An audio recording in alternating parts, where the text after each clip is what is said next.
자, 오늘 말씀 나눌 말씀의 제목은 고기를 잡게 하시니라. 사도 베드로를 다시 부르시는 그 장면의 과정 속에서 먼저 진행되었던 일들에 대해서 오늘 말씀을 하게 됩니다. 오늘 말씀의 내용을 보게 되면은 베드로와 또한 주님의 제자들, 많은 제자들이 부활에 대한 확신이 없는 것을 저희가 볼 수 있게 됩니다. 주님의 부활을 보았지만은 제자들의 그 모습은 부활을 확신하지 못한 모습이었다.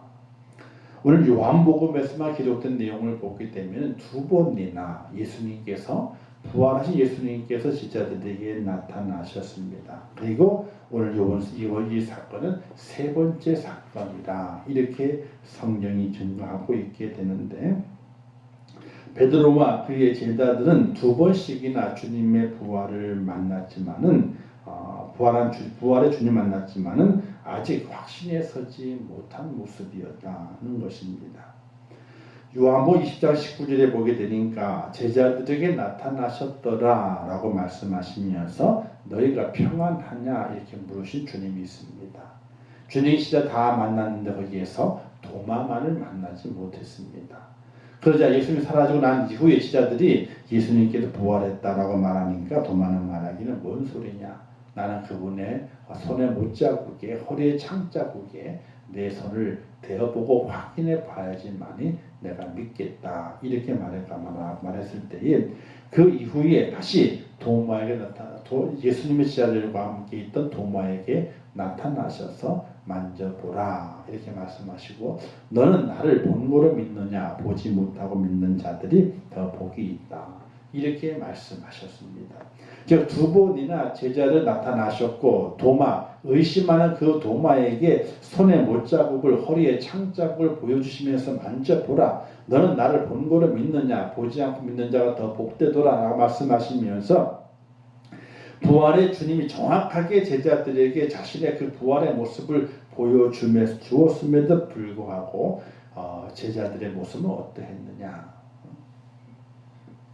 믿지 못했다는 거죠. 믿지 못했기 때문에 그들의 행동은 어떤 행동이었느냐? 옛날로 돌아가 버리고 맙니다. 베드로가 이렇게 말하게 됩니다. 주님이 안 계십니다. 떠나가셨죠.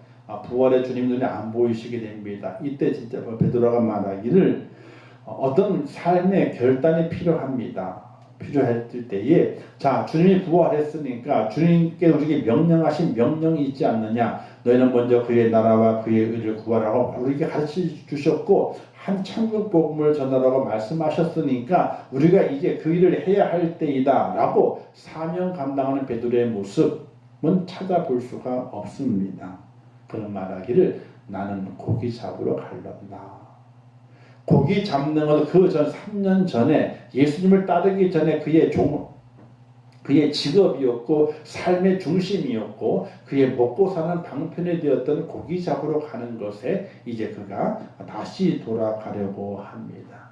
이때 머뭇거리던 다른 제자들도 우리도 함께 가자. 자, 여기 중요한 것이 있게 되죠. 믿음이 있지만은 그 믿음이 사라져 버리게 되고 그 믿음 속에 의심이 돌아오게 될 때에 우리는 어디로 돌아가게 되느냐? 옛날로 돌아가 버립니다. 옛날로 돌아가 버려서 아직 예수를 만나지 못한 때 그때의 삶의 현장으로 돌아가 버리는 모습을 간직할 수 있습니다. 그리고 그뿐만 아니라 그의 영향력 아래에 있는 많은 사람들도 똑같이 나도 당신과 함께 돌아가리라 이렇게 말할 수 있다는 사실입니다. 참으로 중요한 거죠. 믿음을 가지고 있는 사람, 영향력 있던 믿음 있는 그 사람이 그 마음에 돌이켜서 하나님을 떠나게 되면은 그의 영향 아래 있는 모든 사람들이 하나님을 떠나게 된다는 사실이 이게 뭐와 같냐면은 이와 같습니다. 소자 하나를 넘어뜨리게 되면은 소자 하나를 실족하게 하게 되면은 연자 맷돌을 메고 연못에 빠져 죽는 것이 낫다 라고 하신 하나님의 말씀이 기억이 돼야 됩니다.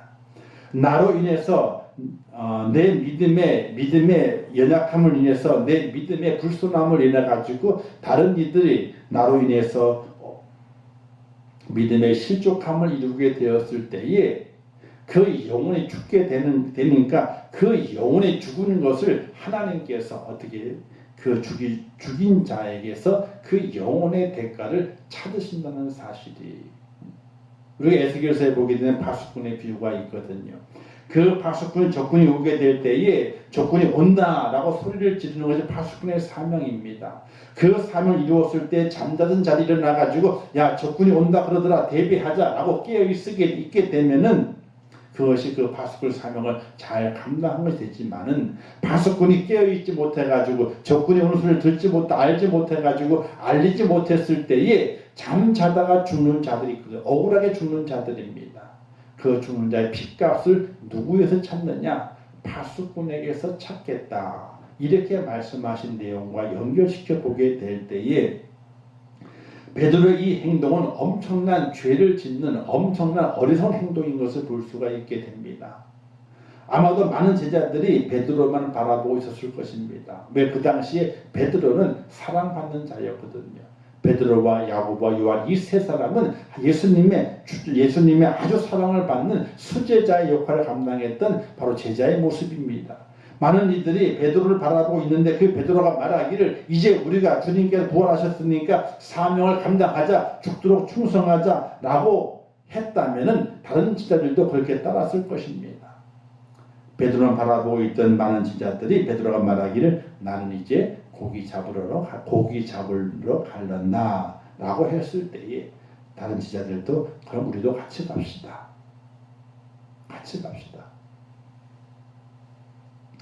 아무도 주님의 부활을 이야기하지 않습니다. 보고 듣고 배우는 것을 확신하지 못하면서 그 옛날로 돌아가 버리고 맙니다.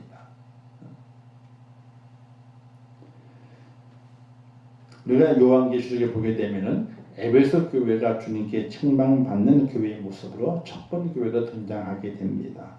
그에게서 많은 헌신도 받고 사랑도 받고 성금도 받다는 겁니다. 근데 뭘 지적합니까? 너희는 첫사랑을 잃어버렸다. 이렇게 말합니다. 첫사랑은 바로 주님에 대한 사랑입니다. 끊임없는 사랑, 변치 않는 사랑, 정말 목숨 건물 내놓을 수 있는 그 사랑이 그들에게 있었는데 그들은 그 사랑을 잃어버렸어요. 사랑이 없음에도 섬김도 하고 사랑이 없음에도 헌신도 하고 사랑이 없음에도 봉사도 합니다. 그러나 주님 말씀하시게 될 때 섬김과 봉사와 헌신이 중요한 것이 아니라 너희 속에 첫사랑이 없다고 하는 걸 지적하시게 됩니다. 에베소 교회 교인들이 많이 봉사했거든요. 수고를 많이 했거든요.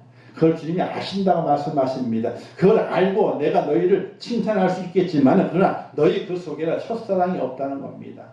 사랑이 없으면서 이와 같은 거죠. 부부가 살아갑니다. 사랑이 다 식었어요. 사랑이 식었음에도 불구하고 집에 들어옵니다. 사랑이 식었음에도 불구하고 밥을 준비해서 함께 식사를 합니다. 사랑이 없음에도 불구하고 잠자리를 같이 합니다. 과연 그것을 가리켜서 부부라고 말할 수 있겠는가?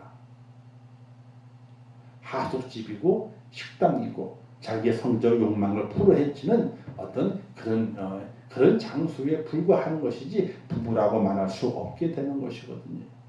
바로 오늘의 제자들이 그와 같은 모습이었습니다. 주님에 대한 사랑도 있었고 믿음도 있었지만 그들의 행동은 믿음 없는 자의 행동이었고 옛날로 돌아가는 그런 어리석은 행동을 그들이 보이게 되었던 것입니다. 오늘 우리도 믿음 안에서 귀한 반성을 많이 해야 됩니다. 정말 내가 믿음이 있는가 반성을 많이 해야 됩니다. 영상으로 예배 드리게 될 때 정말 그 예배 자리에 정말 정자를 하고 그리고 성경을 펴놓고 찬송을 부르며 간절함을 기도하면서 주의 성전을 사모하는 그런 마음을 가지고 예배를 드리고 있는가. 근데 그게 잘 안 되더라고. 지난 오래전에 일주일간 한번 같이 일주일간 해봤잖아요. 근데 안 돼요. 그게 되질 않아요. 그렇게 잘하시는 분도 있지만은 그러나 그것이 끈기가 없어서 얼마 가지 못합니다. 믿음을 다 팔아버립니다. 믿음을 다 소멸시켜버립니다. 성령의 은혜가 다 떠나가 버립니다. 그러면 생각하기를 옛날로 돌아갑니다. 믿음 없을 때의 생활로 돌아갑니다. 주일의 의미가 없어지고 예배의 의미가 없어지고 살아계신 하나님에 대한 믿음의 그 존재 자체가 없어져 버리는 그런 모습을 발견하게 됩니다. 누구처럼? 이 베드로처럼. 그렇게 주님의 사랑을 받고 인정을 받고 어려워도 갈 때마다 베드로와 야고보와 요한을 꼭 데리고 다녔는데 그런 베드로임에도 불구하고 그가 말하기를 나는 이제 고기 잡으러 갈런다. 주님 말씀하시게 될 때 너는 물고기를 잡는 것이 아니라 사람을 낳는 어부가 되게 하리라고 말씀하셨고 그 사명을 주셨고 3년 동안 끌고 다니면서 보고 듣고 많은 것을 배우고 가르쳐 주셨음에도 불구하고 그의 주님이 부활의 주님을 2번이나 보여주었음에도 불구하고 그의 말은 나는 이제 고기 잡으러 간단다. 이것이었어요. 베드로도 위대한 사람이 아닙니다. 똑같이 인간입니다. 똑같이 인간입니다. 오늘 우리도 똑같은 인간입니다. 그래서 연약할 수밖에 없고 약할 수밖에 없습니다. 그 약함을 숨기는 것이 아니라 그 약함을 드러내놓고 하나님의 은혜를 구하는 자가 돼야 한다는 사실이죠. 자, 이제 고기 잡으러 갔습니다. 고기를 잡습니다. 근데 밤새도록 고기를 잡는데 고기를 잡지 못하는 거예요. 3년 동안 손을 놨지만 그래도 갈릴리 호수에서 잔뼈가 굵었던 베드로였고 배를 움직이는데 그물을 치는데 능통한 베드로의 모습이거든요. 3년 동안 그물을 잡지 않았다 할지라도 그가 일평생 동안 그가 바닷가에 살면서 고기를 잡아왔기 때문에 그물 치는 일, 물살을 보는 일, 고기가 어느 곳 어디에 있을지 짐작하는 모든 일들 그의 머릿속에 다 있었을 겁니다. 배운 것이 없지만은 그가 오늘 익혔던 몸으로 체험하고 경험했던 고기 잡는 일이란 그런 선수였으니까요. 그런데 밤새도록 그물을 치고 고기를 잡았지만은 고기를 잡지 못하게 됩니다. 밤이 지나고 이제 해가 떠오르는 새벽녘이 되었을 때에도 그에게는 고기를 아무 한 마리 잡지 못하게 되는 수확이 없는 그런 모습을 보이게 됩니다. 예수 믿다가 예수 믿지 않으면요 정말 아무것도 없어요. 세상에서도 얻을 것이 없고요 하나님께로부터 얻을 것이 없어요. 한번 예수 믿었다면요 한번 예수 믿었다면은 죽자 사자 끝까지 예수 믿고 그 안에서 죽어야만이 영광의 멸류관에 죽어지게 되는 거예요. 안 믿는 사람도 그런 우리를 보고 말하기를 저는 정말 믿음 있는 사람이라고 이야기합니다. 인정하게 됩니다. 세상이 인정하는 믿음 있는 사람이 되어야 되고 하나님이 인정하는 믿음 있는 사람이 되어야 되는데 오늘 우리의 모습은 그렇지 않은 경우가 너무나 많이 있다는 거예요. 세상 사람들보다도 더 사랑이 없고 세상 사람들보다도 더 이해심이 없고 용납함이 없고 관용이 없고 온유가 없어요. 그리고 하나님 인정받지 못한 모습으로 살아가면서 오늘에 이르러서는 그 옛날로 돌아가 버리고 맙니다. 믿음이 없을 때 그 모습으로 돌아가 버리고 맙니다. 영적인 갈급함도 없고 영적인 안타까움도 없고 그냥 세상이 이러니 이렇게 사는 것이 맞다라고 우리가 스스로 위로하면서 하나님의 위로를 받아야 됨에도 불구하고 스스로 자기를 위로하며 살아가게 되는 우리의 어리석은 모습을 너무나 많이 발견해 볼 수 있다는 사실입니다. 이렇게 수확이 없는 그들에게 주님이 나타나시게 됩니다. 주님 말씀하시게 되죠. 너희에게 고기가 있느냐 이렇게 말씀하시게 돼요. 이 말씀의 의미는 너희에게 뭔가 열매가 있느냐 이익되는 것이 있느냐 믿음을 버리고 나를 버리고 부활의 주님을 버리고 세상의 욕망에 따라서 옮겨왔던 너희들 삶 속에 뭐가 남는 것이 있느냐 내가 너희가 허락했던 그 사명을 버리고 세상을 돌아갔는데 돌아가 보니 너희에게 뭔가 남는 것이 있느냐라고 묻습니다. 근데 그들이 뭐라고 말하게 되죠? 고기가 없나이다.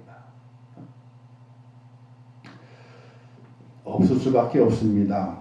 믿는 사람이 믿음을 저버리고 세상으로 돌아가 버리기 때문에 아무것도 없습니다. 이때 주님 말씀하시게 되죠. 그물을 배 오른편에 던지라. 첫 번 베드로 부르시게 될 때는 깊은 데로 가서 그물을 내려라 라고 말씀하셨고, 두 번째 다시 갈릴리 호수에 돌아갔던 베드로에 나타나 말씀하시게 될 때는 그물을 배 오른편에 던져라. 아니 왼편에 던졌는데 고기가 안 잡혔는데 오른편에 던진다고 고기가 잡힐 리가 없거든요. 그러나 혹시나 몰라서, 주님인지는 몰랐습니다. 그러나 혹시나 몰라서 배 오른편으로 그물을 던집니다. 이때 고기가 많이 잡히게 됩니다. 자, 오늘 이 말씀 가운데 우리가 깨달을 수 있는 것은 주님을 떠난 자에게는 아무것도 없습니다. 그러나 주님과 함께 하게 되면 저절로 열매 맺게 되는 은혜가 있다는 것을 우리가 깨달아 가야 됩니다. 세상의 삶이 고단하고 어렵고 힘들지라도 믿음을 가진 상태에서 주님과 함께 계속해서 고난과 환난과 역경 속에서 그 주님과 함께 계속 동행해 가게 되면은 나도 모르게 저절로 열매를 맺게 되는 그런 은혜의 자리에 우리가 서 있는 것을 나중에 발견해 볼 수 있다는 사실입니다. 요한복음 15장 말씀에서 포도나무의 비유가 등장하게 되죠. 그 말씀 가운데서 나는 포도나무요 너희는 가지라. 내가 그 안에 거하면 사람 열매를 많이 맺나니 나를 떠나서는 너희가 아무것도 할 수 없습니다. 이렇게 말씀하고 있습니다. 믿음을 가진 사람이 믿음을 떠나게 되고, 믿음을 가진 사람이 교회를 떠나게 되고, 믿음을 가진 사람이 하나님을 떠나게 되고, 믿음을 가진 사람이 믿는 자를 배신하게 되면은 아무것도 없다는 사실이, 우리 그것을 너무나 허탄하게 생각하게 돼요. 하긴 요즘에야 교회가 여러 곳에 많이 있으니까. 그런데 그것은 절대로 그렇지 않습니다. 분명히 그 값을 치러야 되는 때가 있다는 사실이. 하나님은 공의로우신 하나님이십니다. 은혜를 베푸시게 되죠. 공의를 베푸시게 됩니다. 그러나 은혜와 공의를 그냥 베푸시는 것이 아니라 심는 대로 거두게 하신 이후에 다시 긍휼과 은혜를 베푸시게 되는 거예요.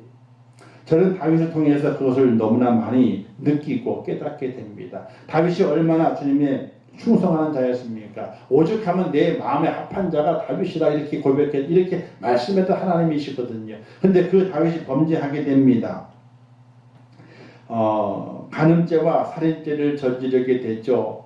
주님께서 그걸 아시고 책망하십니다. 그런데 그때에 밧세바가 뱃속에 임신을 하고 있는 겁니다. 그 아이가 출산하게 되었습니다. 출산할 때부터 아프기 시작합니다. 다윗이 그것을 위해서 기도합니다. 하나님의 긍휼을 구합니다. 하나님은 냉정하십니다. 다윗이 저 죄를 지었던 살인죄와 간음죄 그 어린 생명을 7일째 되는 날에 그 어린 생명을 거두어 갑니다. 냉정하게, 아주 냉정하게 그 아이의 생명을 거두어 가버리고 맙니다. 왜? 하나님은 공의로우신 분이기 때문에. 죄에 대해서 분명한 그 죄의 대가를 분명히 치르도록 만드시는 분이 하나님이라는 사실이. 그 하나님 그 이후에 긍휼을 베푸시게 돼요. 밧세바에게 다시 새 생명을 주시게 됩니다. 아이를 잃은 그 여인에게 아이를 주게 되고, 그 아이에게 뭘 말씀하시게 돼요? 다윗의 뒤를 이어서 이스라엘의 왕이 될 것이라고 하는 그 메시지를 그 여인에게 주게 됩니다. 하나님의 위로입니다. 위로가 먼저 있는 것이 아니라 하나님의 죄에 대한 심판이 먼저 있고 그 다음에 위로가 있는 것이지, 하나님 무조건적으로 위로만 보내주신 것이 절대로 아니라는 사실이에요.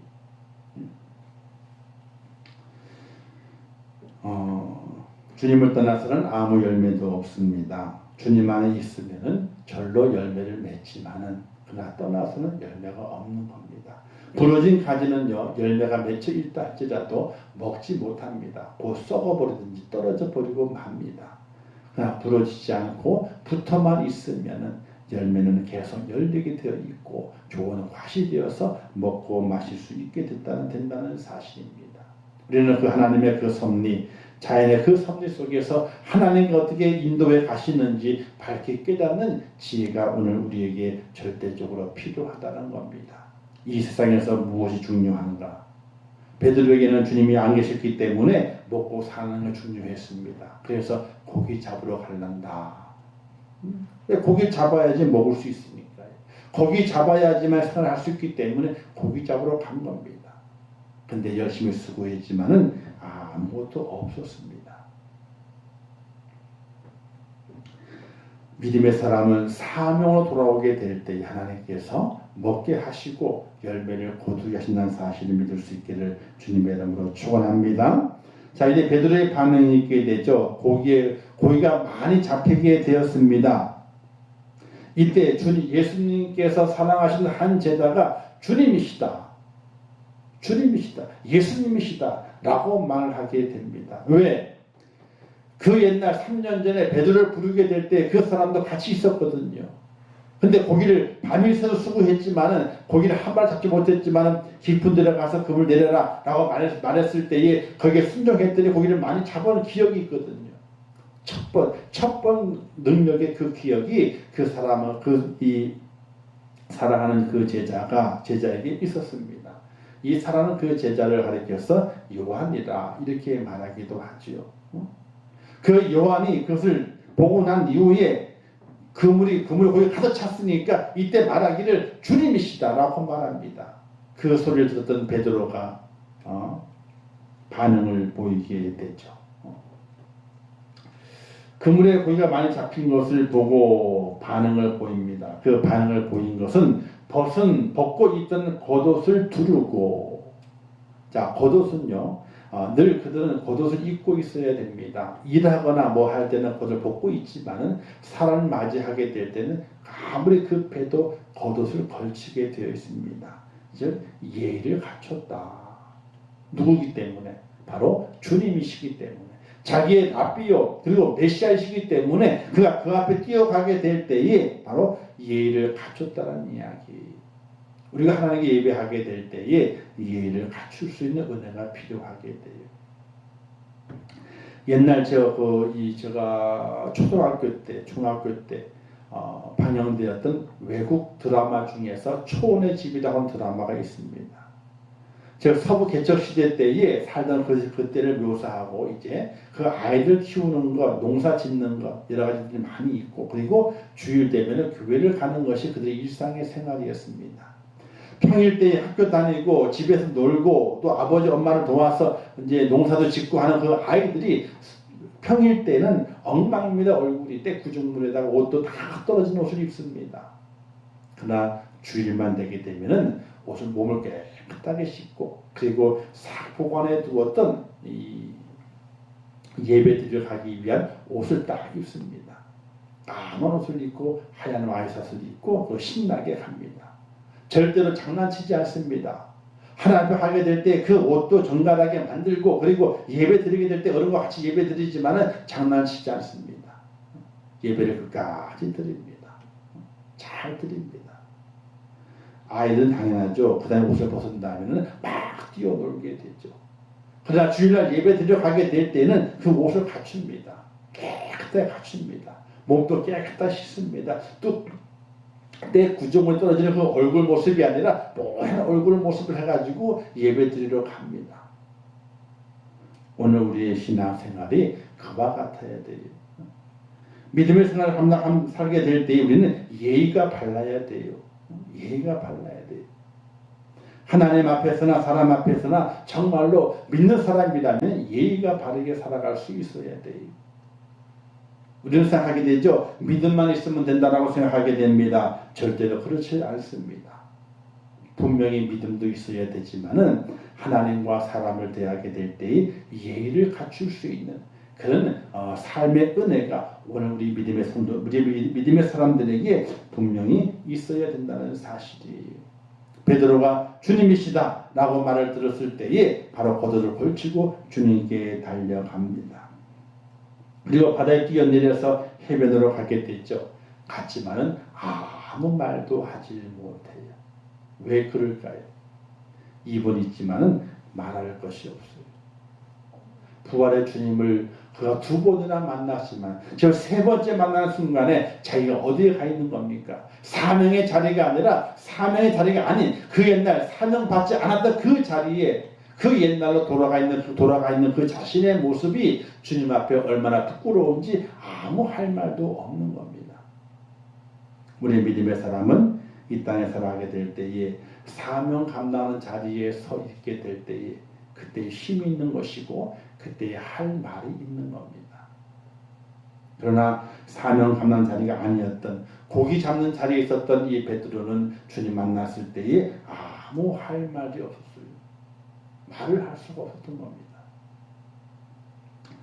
153에 대한 그 예화가 있죠. 모나미 볼펜, 송삼석 회장님. 지금도 모나미가 있습니다. 지금도 모나미가 그 볼펜 업계를 계속해서 이제 주름 잡고 있게 되는데 1960년대에 이 송삼석 회장이 이제 공장을 차렸습니다. 볼펜 공장을 차렸습니다.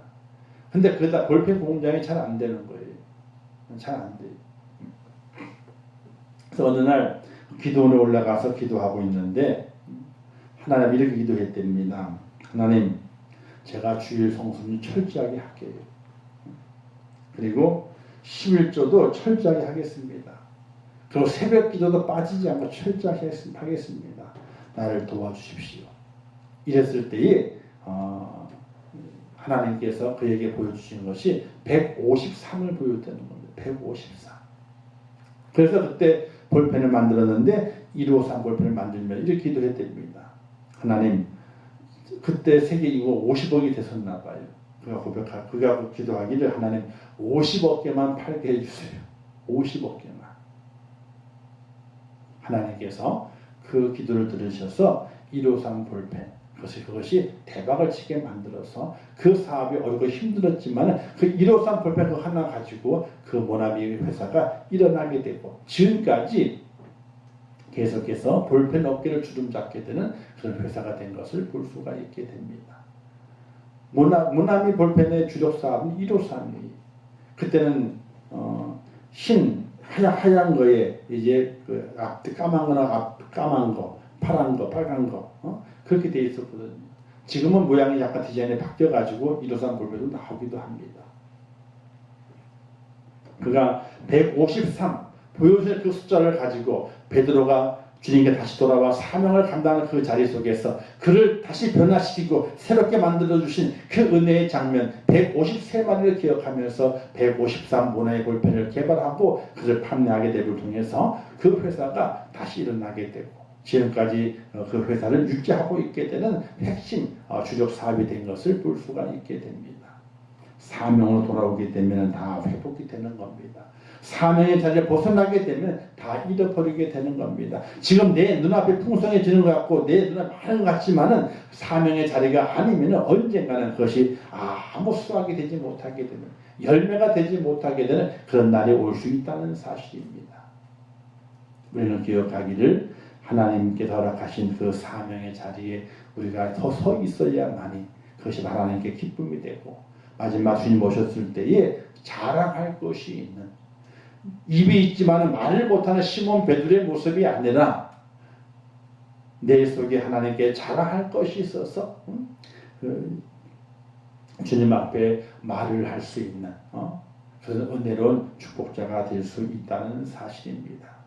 자, 베드로와 다른 제자들이 주님께 왔습니다. 아무 할 말이 없습니다. 왜? 할 말이 없죠.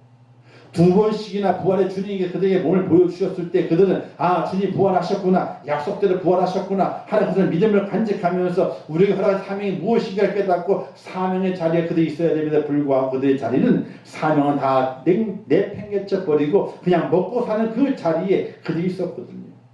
그러니까 할 말이 없는 겁니다. 이때 주님께서 말씀하시게 되죠. 물고기를 좀 가져와라. 그 숯불 핀 곳에는 고기가 구워져 있었지만 양이 적었나 보죠. 물고기 좀 가지고 와라 이렇게 말씀하십니다. 그리고 자 조반을 먹자. 그 떡을 구해 오셨는지 그 떡과 고기를 제자들에게 나누어 주게 됩니다. 아무 말도 하시잖아요. 왜 사명의 자리를 떠나가렸느냐라고 말하지 않습니다.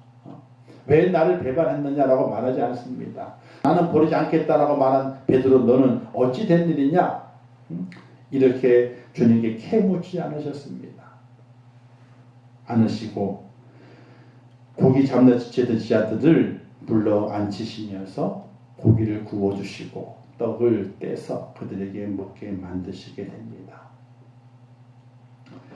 제자들을 회복시키시는 거죠. 사명의 자리로 회복시키시는 겁니다.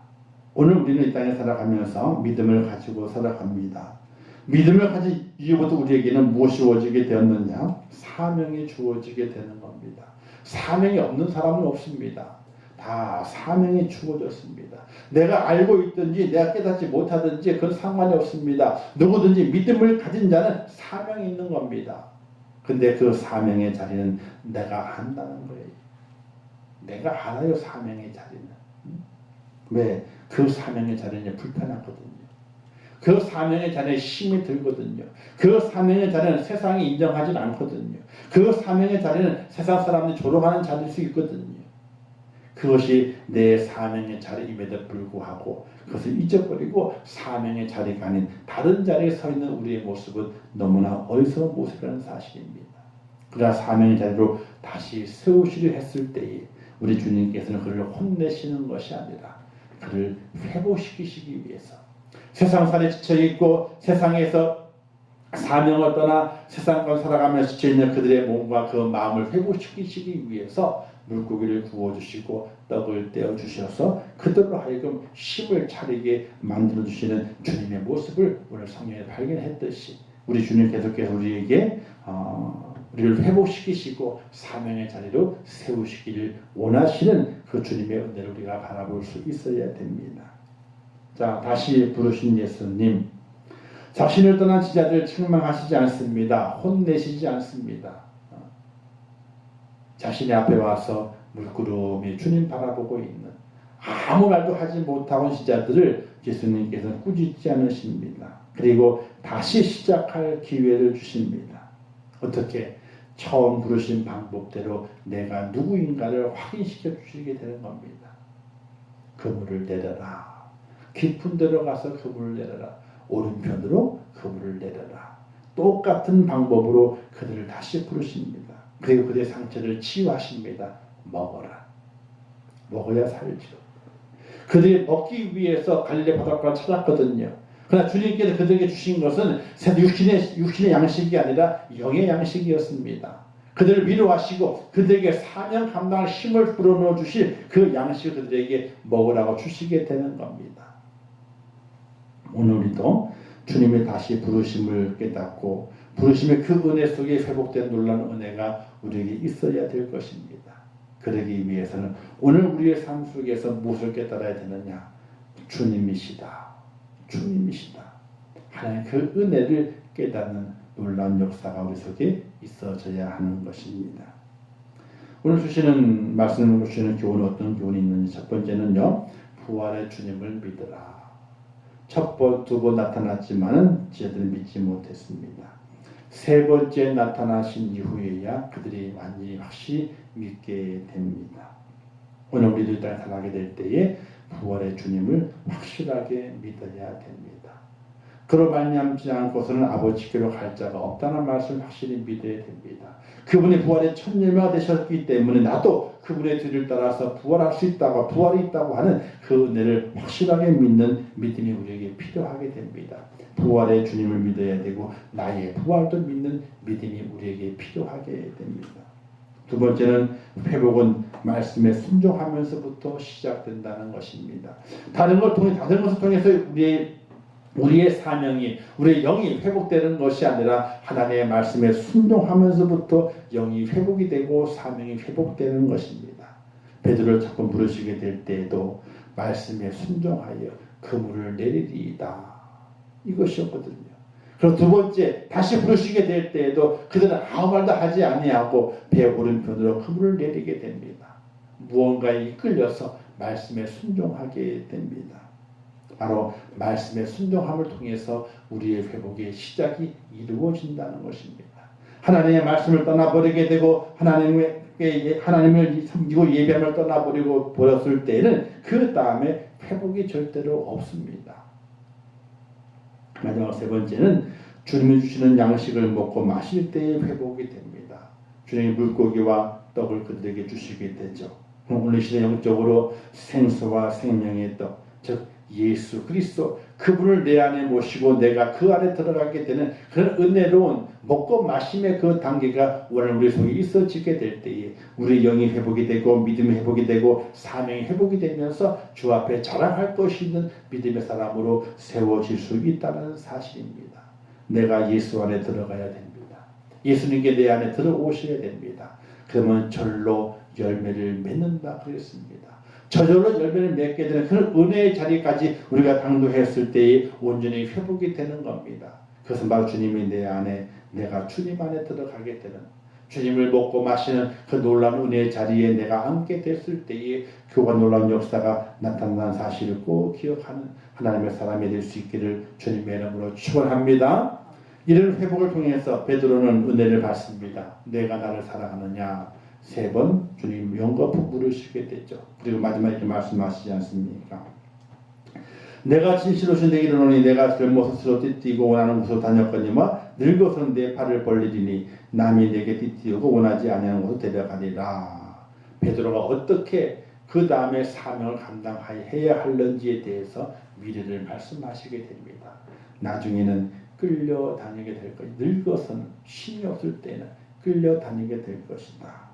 그리고 내 팔을 벌리리니 팔이 벌어진다는 거예요. 십자가에 못이 박힌다는 겁니다. 십자가에 못이 박히게 될 베드로 이렇게 말하게 됐죠. 내가 주님과 똑같이 십자가에 못 박힐 수는 없다. 똑같은 모양으로. 왜 나는 그분을 도저히 닮아갈 수 없다.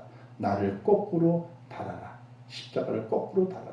그래서 거꾸로 된 십자가에 베드로가 달려 순교하게 됩니다. 사명을 감당했더니 하나님께 쓰시게 됩니다. 사명을 회복했더니 우리 주님께 쓰시게 됩니다. 순교의 자리까지 인도하시면서 하나님께서 그 베드로를 사용하시는 것을 볼 수 있게 됩니다. 오늘 우리가 이와 같은 모습의 은혜를 받는 축복자가 되어야 됩니다. 예수님께서 고기를 잡게 만드시게 됐죠. 베드로를 부르시고 제자들을 부르시게 한 모습이었습니다. 처음 주님 만났을 때 그 모습을 회상시키시면서 첫사랑을 회복시키시고 첫 은혜를 회복시키시고 첫 믿음을 회복시키십니다. 첫 믿음은 그들은 어떤 거였습니까? 배를 버렸습니다. 그물을 버렸습니다. 아버지, 가족을 버렸습니다. 주님 쫓아가기 위해서 그것을 회복시키시기 위해서 다시 고기를 잡게 하신 것입니다. 사랑하는 성도 여러분, 오늘 우리의 땅에 살아가면서 우리의 믿음이 회복되어야 됩니다. 어떤 믿음으로? 바로 처음 믿음으로 회복되어야 됩니다. 그러기 위해서는 주님의 말씀 가운데 은혜를 받아야 되고 말씀에 순종해야 되고 주님을 내 안에 온전히 모시는 그 은혜를 말미암아 내 뜻대로 살아가는 것이 아니라 주님 뜻에 내 삶의 모든 부분을 맡기며 살아갈 수 있는 그런 귀한 고백이 오늘 우리 속에 있어지게 될 때에 다시 부르시는 주님 앞에 화답하며 사명자로 세워진다는 사실을 꼭 기억하시면서 사명이 없는 자는 살 가치가 없습니다. 사명이 없는 자는요 천국 못 들어갑니다. 믿음이 있다고 얘기하지만은 믿음이 있는 자는 사명을 가지고 있는 거거든요. 사명이 없으면 그 믿음이 있다고 말할 수 있는 것이 절대로 아닙니다. 오늘 말씀을 기억하면서 주님 부르심 앞에 다시 화답하며 첫사랑을 회복하고 사명을 회복하며 하나님 은혜 가운데 주의 뜻을 이룰 수 있는 복된 여러분 될 수 있기를 주님의 이름으로 축원합니다. 기도하겠습니다. 좋으신 아버지 은혜를 감사합니다. 오늘도 귀한 말씀을 주셨습니다. 잘 깨닫게 하옵소서. 주님께서 베드로와 그의 제자를 부르시기 위해서 다시 고기를 잡게 하십니다. 첫사랑을, 첫 믿음을, 첫 사명을 회복시키시고자 다시 고기를 잡게 하십니다. 그 은혜 가운데 베드로와 제자들이 변화됩니다. 이제 그들은 주의 말씀 가운데 사명받아서 그의 나라와 그의 의를 위한 삶을 살아갑니다. 하나님 아버지들에게도 이 베드로와 다른 제자들과 같이 사명을 회복하는 자리에 서게 도와주시고 첫사랑을 회복하면서 하나님 앞에 온전함으로 우리의 마음과 온 정성을 드리며 사명을 이루기 위해서 힘있게 달려갈 수 있도록 은혜를 베풀어 주시옵소서. 다음에 함께 하실 것을 믿습니다. 예수님의 이름으로 기도하옵나이다. 아멘. 기도문 하겠습니다. 하늘에 계신 우리 아버지여, 이름이 거룩히 여김을 받으시오며 나라의 마옵시오며 뜻이 하늘에서 이룬 것 같이 땅에서도 이루어지리라. 오늘날 우리에게 일용할 양식을 주옵시고 우리가 우리에게 죄 지은 자를 사하여 준 것 같이 우리 죄를 사하여 주옵시고 우리를 시험에 들게 하지 마옵시고 다만 악에서 구하옵소서. 대개 나라와 권세와 영광의 아버지께 영원히 싸움나이다. 아멘.